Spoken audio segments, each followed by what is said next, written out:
សូក្រាតមិនត្រឹមតែជាបិតាទស្សនវិជ្ជាប៉ុណ្ណោះទេប៉ុន្តែលោកក៏ជាគំរូនៃរស់នៅប្រកបដោយបញ្ញានិងវិន័យផងដែរទោះបីជាលោកមិនបានសរសេរសៀវភៅដោយខ្លួនឯងប៉ុន្តែតាមរយៈកំណត់ត្រារបស់សិស្សលោកជាពិសេសផ្លាតូ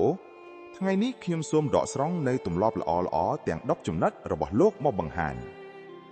ចំណុចទី1គឺការចោទសួរលើអ្វីៗគ្រប់យ៉ាងឬដែលគេស្គាល់ជាសកលថា Socratic Method វិធីសាស្ត្រសូក្រាតនេះមិនមែនជាការសួរដេញដោលដើម្បីឈ្នះចាញ់នោះទេប៉ុន្តែវាគឺជាឧបករណ៍ដើម្បីជីកកកាយរកការពិតនេះគឺជាធាតុផ្សំសំខាន់នៃទម្លាប់នេះ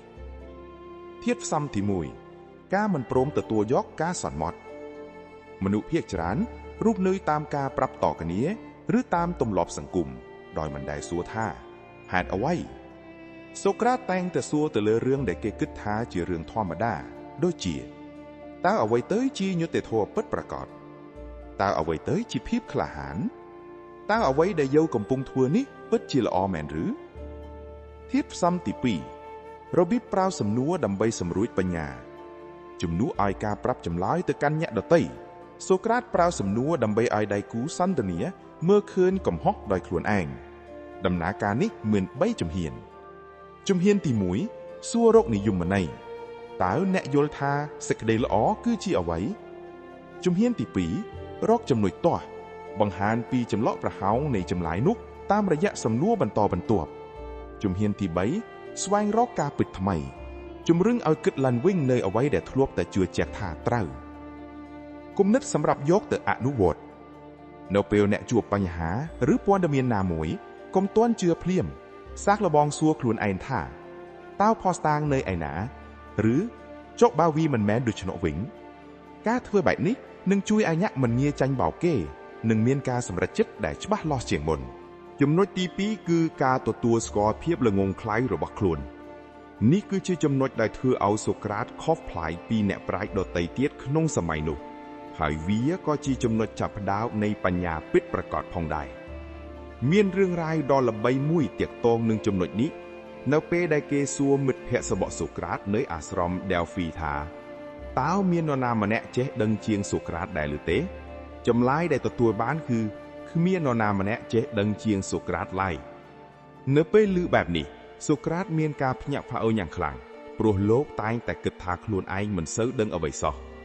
លោកក៏ចាប់ផ្ដើមដាវសួរអ្នកដែលល្បីថាជាអ្នកប្រាជ្ញដែលក្នុងនោះមានអ្នកនយោបាយកវីនិងជាងជំនាញដើម្បីរកមើលថាតើមានអ្នកណាខ្លះដែលចេះជាងលោកជាលទ្ធផលលោកបានរកឃើញការពិតមួយថាអ្នកទាំងនោះគិតថាពួកគេដឹងគ្រប់យ៉ាងប៉ុន្តែតាមពិតពួកគេមិនដឹងអ្វីទាំងអស់ចំណែកខ្ញុំវិញខ្ញុំដឹងខ្លួនឯងថាខ្ញុំមិនដឹងអ្វីឡើយដូច្នេះវាមានន័យថាខ្ញុំចេះដឹងជាងពួកគេបន្តិចត្រង់ចំណុចដែលខ្ញុំស្គាល់ពីភាពល្ងង់ខ្លៅរបស់ខ្លួនឯងនេះឯងហេតុអ្វីបានជាទម្លាប់នេះសំខាន់សម្រាប់យើងដំបូងគឺបើកចិត្តទទួលយកចំណេះដឹងថ្មីនៅពេលយើងគិតថាយើងចេះអស់ហើយខួរក្បាលរបស់យើងនឹងឈប់រៀនការទទួលស្គាល់ថាខ្លួនមិនទាន់ដឹងគឺជាការបើកទ្វារឲ្យចំណេះដឹងថ្មីហូរចូលកាត់បន្ថយអំនួតវាជួយឲ្យយើងមិនមានចិត្តចង្អៀតចង្អល់ឬគិតថាខ្លួនឯងត្រូវជានិច្ចដែលនាំឲ្យមានការឆ្លោះបាកាយឃ្លានិងការសម្រេចចិត្តបានល្អជាងមុនមនុស្សដែលទទួលស្គាល់ថាខ្លួនអាចនឹងខុសតែងតែមានការប្រុងប្រយ័ត្ននិងពិនិត្យមើលព័ត៌មានឲ្យបានគ្រប់ជ្រុងជ្រោយមុននឹងសម្រេចចិត្តរបៀបនៃការអនុវត្តក្នុងជីវិតជាក់ស្ដែង 1. កុំខ្លាចនឹងនិយាយពាក្យថាខ្ញុំមិនដឹងការនិយាយពាក្យនេះមិនមែនជាភាពទន់ខ្សោយទេប៉ុន្តែវាជាភាពស្មោះត្រង់ផ្នែកបញ្ញា 2. ស្ដាប់ឲ្យច្រើនជាងនិយាយនៅពេលយើងស្ដាប់យើងកំពុងរៀនពីអ្វីដែលយើងមិនទាន់ដឹង 3. សួរដើម្បីរៀនមិនមែនសួរដើម្បីបង្អាប់ព្យាយាមយល់ពីទស្សនៈអ្នកដទៃទោះបីជាវាផ្ទុយពីយើងក៏ដោយចំណុចទី3ការរស់នៅបែបសាមញ្ញបំផុតសូក្រាតជឿជាក់យ៉ាងមុតមាំថាសុភមង្គលពិតមិនមែនបានមកពីការមានរបស់របរប្រើប្រាស់ច្រើននោះទេប៉ុន្តែវាបានមកពីការកាត់បន្ថយតម្រូវការឲ្យមកនៅតិចបំផុតមានរឿងដំណាលថានៅពេលសូក្រាតដើរទៅផ្សារហើយឃើញទំនិញដាក់លក់ប្រងព្រាតលោកមិនបានមានចិត្តចង់បានឡើយប៉ុន្តែ លោកបាយជាឧទានថាអោព្រះហើយមានរបស់ច្រើនណាស់ដែលខ្ញុំមិនត្រូវការហេតុអ្វីបានជាលោកជ្រើសរើសផ្លូវនេះតាក់ទងនឹងសេរីភាពផ្លូវចិត្តនៅពេលយើងមិនជាប់ជំពាក់នឹងសម្ភារៈនិយមឡានទំនើបសម្លៀកបំពាក់ប្រេនយើងមានសេរីភាពក្នុងចិត្តយើងមិនចាំបាច់រស់នៅក្នុងសម្ពាធនៃការចង់បានឬការភ័យខ្លាចក្នុងការបាត់បង់របស់ទាំងនោះតាក់ទងនឹងការផ្ដោតលើខ្លឹមសារជីវិតការមិនចំណាយពេលខ្វល់ខ្វាយលើរឿងក្រៃខ្លួនជួយឲ្យសូក្រាតមានពេលវេលាពេញលេញសម្រាប់ការរៀនសូត្រនិងការជជែកវែកញែករកការពិតជួយឲ្យមានសេចក្តីសុខដែលស្ថិតស្ថេរ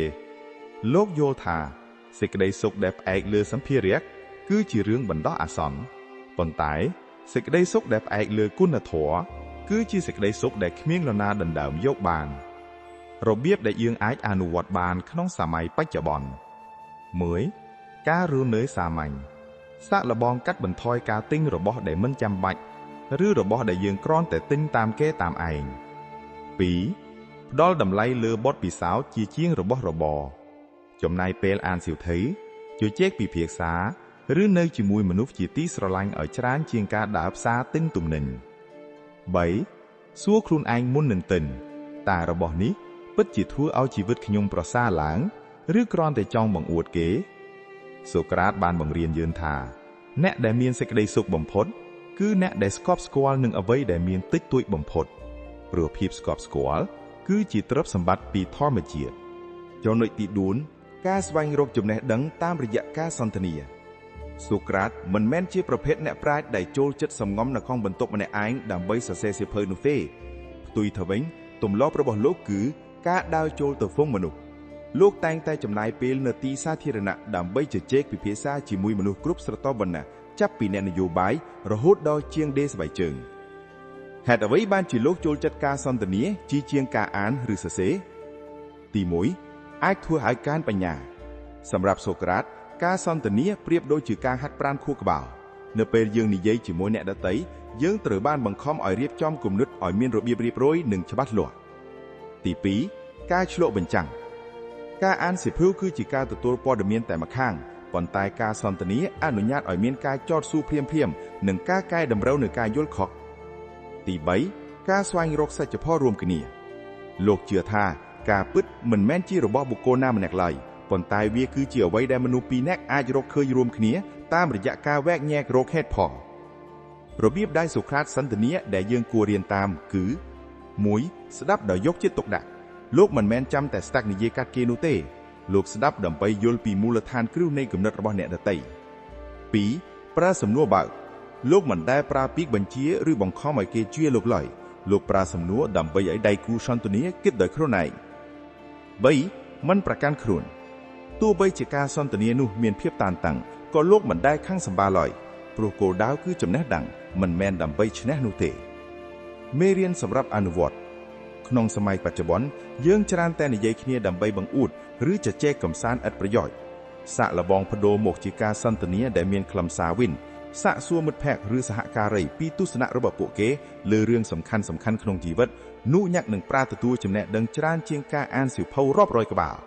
ចំណុចទី5ការយកចិត្តទុកដាក់លើព្រលឹងជាជាងរូបកាយសូក្រាតបានបង្រៀនថាមនុស្សយើងចំណាយពេលច្រើនពេកលើការថែរក្សារូបរាងខាងក្រៅការតុបតែងខ្លួននិងការស្វែងរកកិត្តិយសប៉ុន្តែបែរជាបំភ្លេចចោលនៅអ្វីដែលសំខាន់បំផុតគឺព្រលឹងឬចិត្តវិញ្ញាណទៅវិញសម្រាប់សូក្រាតព្រលឹងក្នុងន័យនេះមិនមែនសំដៅលើរឿងអរូបីឬជំនឿតែម្យ៉ាងនោះទេប៉ុន្តែវាគឺជាមនសិការនិងបញ្ញារបស់យើងហេតុអ្វីបានជាលោកផ្ដោតតម្លៃលើព្រលឹងខ្លាំងម្ល៉េះព្រោះវាពាក់ព័ន្ធទៅនឹងភាពមិនចេះស្លាប់នៃគុណធម៌រូបកាយនឹងចាស់ជរាហើយរលាយសាបសូន្យទៅវិញប៉ុន្តែគុណធម៌និងចំណេះដឹងដែលយើងបានកសាងក្នុងចិត្តនឹងស្ថិតស្ថេរជានិរន្តរ៍ប្រភពនៃសុភមង្គលពិតលោកជឿថារូបរាងស្អាតឬទ្រព្យសម្បត្តិមិនអាចធ្វើឲ្យមនុស្សមានសេចក្តីសុខបានទេបើចិត្តគំនិតពោពេញដោយភាពអាក្រក់ឬភាពលនងខ្លៃភាពថ្លៃថ្នូររបស់មនុស្សអ្វីដែលធ្វើឲ្យមនុស្សខុសពីសត្វធាតុគឺសមត្ថភាពក្នុងការគិតនិងការមានសីលធម៌ដែលជាព្រលឹងដ៏ខ្ពង់ខ្ពស់របៀបដែលសូក្រាតអនុវត្តទម្លាប់នេះ 1. มันខ្វល់ខ្វាយនឹងសម្រស់ខាងក្រៅសូក្រាតល្បីថាជាមនុស្សដែលមានរូបរាងមិនសូវស្អាតបាតស្លៀកពាក់ខោអាវដដែលនិងដើរជើងទេប៉ុន្តែលោកមានចិត្តដ៏ស្អាតស្អំនិងបញ្ញាដ៏មុតស្រួចដែលទាក់ទាញមនុស្សគ្រប់គ្នាឲ្យចង់នៅក្បែរ 2. ការអប់រំចិត្តរាល់សកម្មភាពរបស់លោកគឺដើម្បីសម្រួចមនសិការឲ្យស្គាល់ខុសត្រូវលោកសុខចិត្តរងទុក្ខដោយសារការធ្វើរឿងត្រឹមត្រូវប្រសើរជាងរស់នៅមានសេចក្តីសុខតែក្នុងផ្លូវខុស 3. ការដាស់តឿនញ៉ៅដទៃលោកតែងសួរទៅកាន់អ្នកក្រុងអាតែនថាអ្នកមិនខ្មាស់ខ្លួនឯងទេឬដែលខំប្រឹងរកលុយកាក់គេទៅឈ្មោះប៉ុន្តែមិនដែលខ្វល់ខ្វាយពីការពិតនិងការធ្វើឲ្យប្រលឹងរបស់អ្នកប្រសើរឡើងសោះមេរៀនសម្រាប់អនុវត្តក្នុងសង្គមបច្ចុប្បន្នក្នុងសម័យ Social Media ដែលមនុស្សចូលចិត្តបង្អួតរូបរាងនិងជីវិតហឺហាចំណុចទី5នេះរំលឹកយើងថាសម្រស់ខាងក្នុងគឺបញ្ញានិងសីលធម៌គឺជារឿងសំខាន់បំផុតសាឡូបងចំណាយពេលថែរក្សាចិត្តគំនិតតាមរយៈការអានការធ្វើសមាធិឬការធ្វើអំពើល្អឲ្យបានច្រើនជាងការខ្វល់ខ្វាយលើសម្បកក្រៅចំណុចទី6ភាពក្លាហានក្នុងការនិយាយការពិតក្នុងទស្សនវិជ្ជាក្រិកមានពាក្យមួយឃ្លាថា Parousia ដែលមានន័យថាការនិយាយការពិតដោយសេរីទោះបីជាត្រូវប្រឈមមុខនឹងគ្រោះថ្នាក់ក៏ដោយសូក្រាតមិនមែនគ្រាន់តែជាអ្នកទ្រឹស្ដីនោះទេប៉ុន្តែលោកគឺជាមនុស្សដែលហ៊ានស្លាប់ដើម្បីការពិតហេតុអ្វីបានជាទម្លាប់នេះសំខាន់ព្រោះភាពស្មោះត្រង់នឹងខ្លួនឯងសូក្រាតជឿថាការកុហកអ្នកដទៃគឺជាសីលធម៌មិនល្អប៉ុន្តែការកុហកខ្លួនឯងមិនហ៊ាននិយាយអ្វីដែលខ្លួនជឿថាត្រឹមត្រូវគឺជាការបំផ្លាញព្រលឹងខ្លួនឯងការកែតម្រង់សង្គមលោកប្រៀបខ្លួនឯងទៅនឹងសត្វល្អិតម្យ៉ាងដែលតែងតែទៅខំរំខានសេះដ៏ធំមួយដែលសេះនោះគឺសម្ដៅទីក្រុងអាតែនដើម្បីកុំឲ្យសេះនោះដេកលក់ក្នុងភាពល្ងងខ្លៅលោកហ៊ានរិះគន់អ្នកដឹកនាំនិងច្បាប់ណាដែលមិនយុត្តិធម៌វិន័យនៃសច្ចធម៌លោកប្រកាន់ច្បត់នៅគោលការណ៍ថាការពិតគឺជាការពិតទោះបីជាមនុស្ស 10000 នាក់និយាយថាខុសក៏លោកនៅតែឈរខាងការពិតដែរហើយព្រឹត្តិការណ៍ជាប្រវត្តិសាស្ត្រវិញនៅពេលដែលសូក្រាតត្រូវបានគេចោទប្រកាន់ពីបទធ្វើឲ្យយុវជនខិលខូចនិងមិនជឿលើព្រះរបស់រដ្ឋលោកមានឱកាសសុំទោសដើម្បីរួចខ្លួនពីទោសប្រហារជីវិតប៉ុន្តែលោកបានជ្រើសរើសនិយាយការពិតនិងបន្តការពារទស្សនវិជ្ជារបស់លោកនៅក្នុងតុលាការលោកបានមានប្រសាសន៍ថាដរាបណាក្នុងនៅមានដង្ហើមខ្ញុំនឹងមិនឈប់ធ្វើទស្សនវិជ្ជានិងមិនឈប់ដាស់តឿនអ្នករាល់គ្នាឡើយជាចុងក្រោយលោកបានសុខចិត្តផឹកថ្នាំពុល Hemlock ស្លាប់យ៉ាងស្ងប់ស្ងាត់ជាជាងរស់នៅដោយក្បត់មនសិការខ្លួនឯងចុះយើងអាចយកចំណុចនេះមកអនុវត្តបានដោយរបៀបណា 1. ហ៊ានបដិសេធលើអ្វីដែលខុសកុំយល់ស្របតាមផងមនុស្សប្រសិនបើអ្នកដឹងច្បាស់ថាអ្វីដែលពួកគេកំពុងធ្វើគឺជារឿងអយុត្តិធម៌ឬមិនត្រឹមត្រូវ 2. និយាយដោយត្រង់ទៅត្រង់បង្កើនទម្លាប់និយាយការពិតដោយចិត្តសប្បុរសមិនមែននិយាយដើម្បីជេរប្រមាថគេឡើយប៉ុន្តែនិយាយដើម្បីស្ថាបនា 3. ប្រកាន់ច្បាប់នៃគោលការណ៍កំណត់តម្លៃស្នូលរបស់ខ្លួនឯងឲ្យច្បាស់ហើយកុំលក់វាដើម្បីដោះដូរនឹងផលប្រយោជន៍បណ្ដោះអាសន្នសូក្រាតបានបង្ហាញឲ្យយើងឃើញថាជីវិតដែលមិនមានសច្ចធម៌គឺជាជីវិតដែលមិនមានសេរីភាពចំណុចទី7ការត្រួតពិនិត្យខ្លួនឯងនៅមាត់ទ្វារប្រាសាទអាប៉ូឡូក្នុងក្រុង Delphi មានចារឹកពាក្យមួយឃ្លាថា Know thyself ដែលមានន័យថាចូលស្គាល់ខ្លួនឯងសូក្រាតបានយកពាក្យនេះមកធ្វើជាគោលការណ៍ជីវិតនិងជាទម្លាប់ប្រចាំថ្ងៃលោកជឿថាបើទោះជាយើងស្គាល់ពិភពលោកទាំងមូលប៉ុន្តែមិនស្គាល់ខ្លួនឯងនោះចំណេះដឹងទាំងឡាយគឺឥតប្រយោជន៍ហេតុអ្វីបានជាត្រូវស្គាល់ខ្លួនឯងព្រោះវាអាចឲ្យយើងយល់ពីកម្លាំងជំរុញចិត្តមនុស្សភាគច្រើនធ្វើអ្វីៗតាមអារម្មណ៍ឆេវឆាវឬតាមការចង់បាននៃអ្នកដទៃ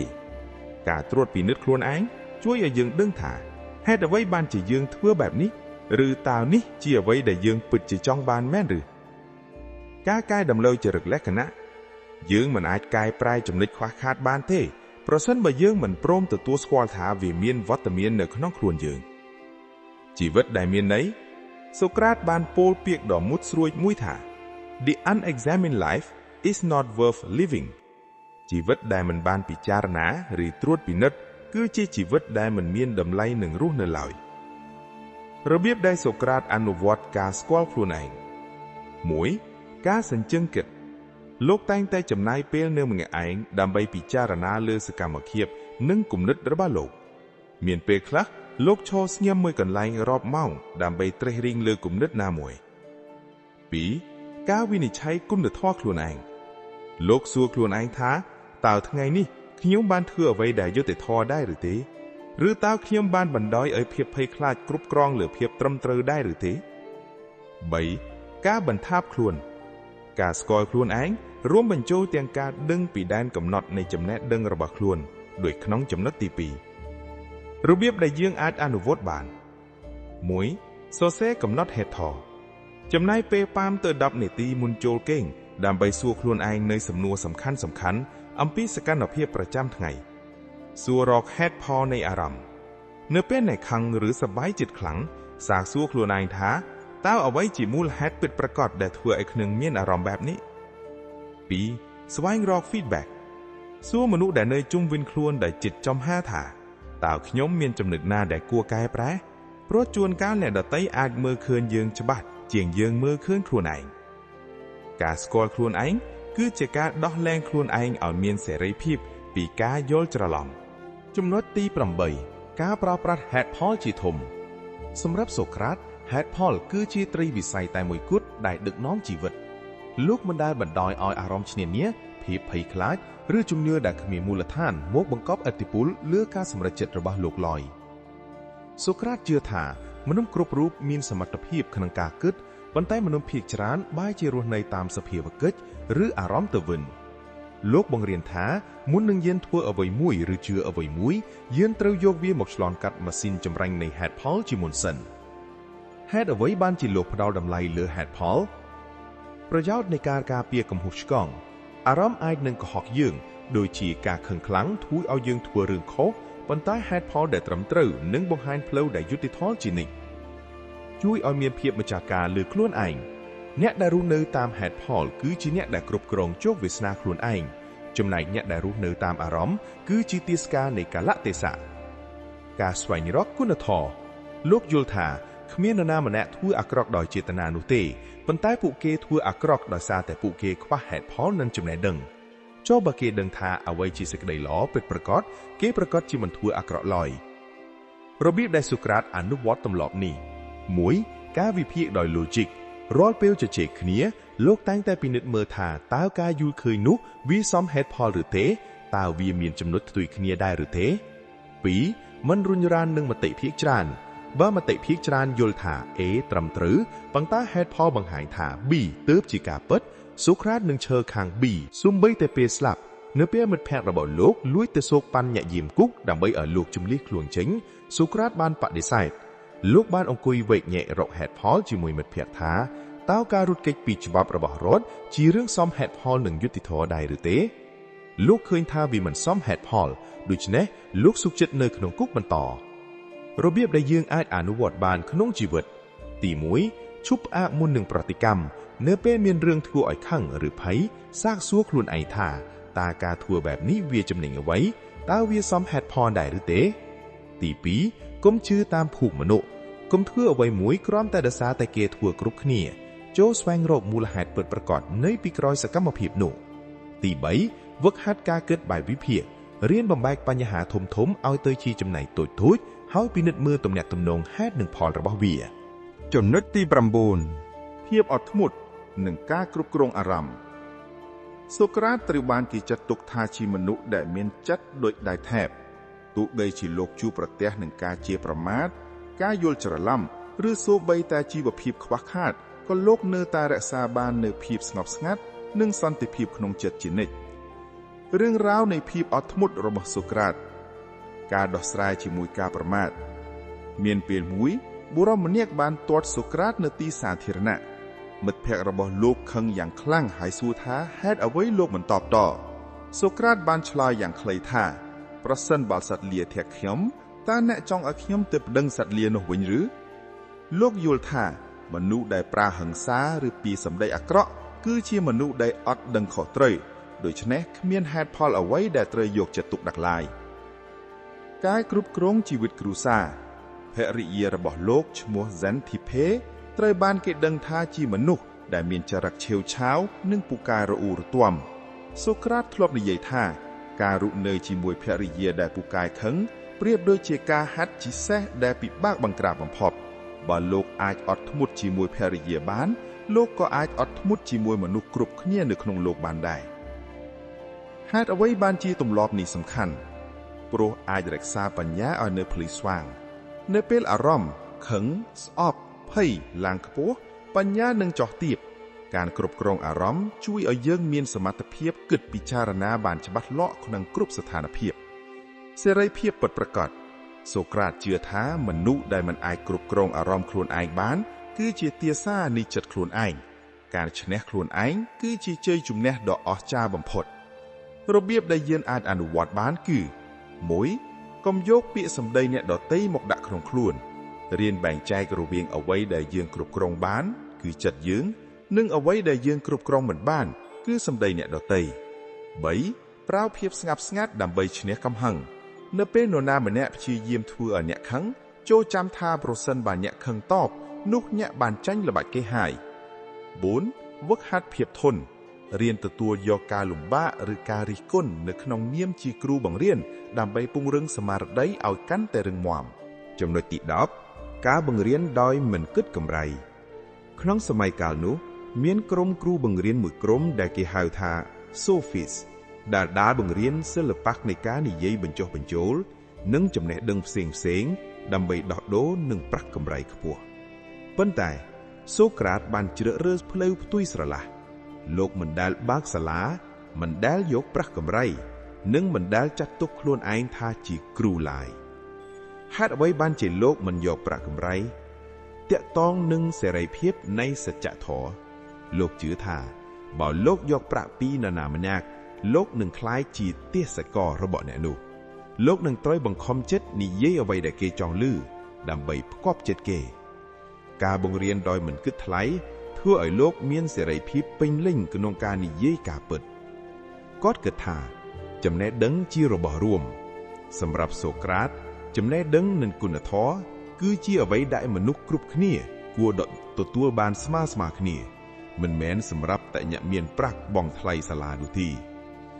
ចូលរួមក្នុងការបម្រើសង្គមលោកចាត់ទុកការដាស់តឿនមនុស្សឲ្យមានបញ្ញាជាបេសកកម្មដែលព្រះបានប្រគល់ឲ្យលោកដូច្នេះលោកធ្វើវាដោយក្តីស្រឡាញ់និងមនសិការសុទ្ធសាធមរតកនៃចំណុចទី10នេះទោះបីជាលោកស្លាប់ទៅដោយគ្មានទ្រព្យសម្បត្តិសូម្បីតែបន្តិចក៏ដោយប៉ុន្តែលោកបានបន្សល់ទុកនូវសិស្សដ៏អស្ចារ្យជាច្រើនដូចជាផ្លាតូ